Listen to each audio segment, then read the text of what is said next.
एक धक्कादायक बातमी आपल्या समोर येते आहे. नशा करण्यासाठी आईने पैसे न दिल्याने युवकाने 13 दुचाकी जाळल्या. पुण्यात तरुणाईची व्यसनाधीनता. महाराष्ट्राची सांस्कृतिक राजधानी असलेल्या पुणे शहरात ड्रग्ज, गांजा, दारू या व्यसनाच्या आहारी तरुणाई जात असल्याचं पाहायला मिळतं आहे. गेल्या काही महिन्यांपासून येथील व्यसनाधीनता सातत्यानं सामोरी येत आहे. नुकतेच पुण्यातील गौरव आहुजा या विकृत आणि माथेफिरू तरुणाने केलेल्या कृत्याचे प्रकरण ताजे असताना आता पिंपरी चिंचवडमध्ये देखील असाच एक प्रकार समोर आलाय.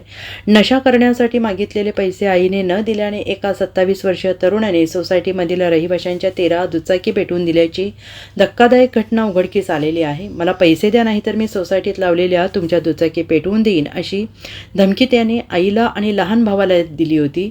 खरं तर त्याने खरोखरच सोसायटीमधील गाड्या पेटवून दिल्याने खळबळ उडालेली आहे. गेल्या 10 वर्षापासून तो व्यसनाच्या आहारी गेल्याने कुटुंबियांनी देखील संताप आणि हतबलता व्यक्त केली. तसेच पोलिसांनी त्याच्यावर कारवाई करावी, अन्यथा तो आमच्या जीवाचं काहीतरी बरं वाईट करेल, असंही आरोपी तरुणाच्या कुटुंबियांनी या घटनेनंतर माध्यमांशी बोलताना म्हटलेलं आहे.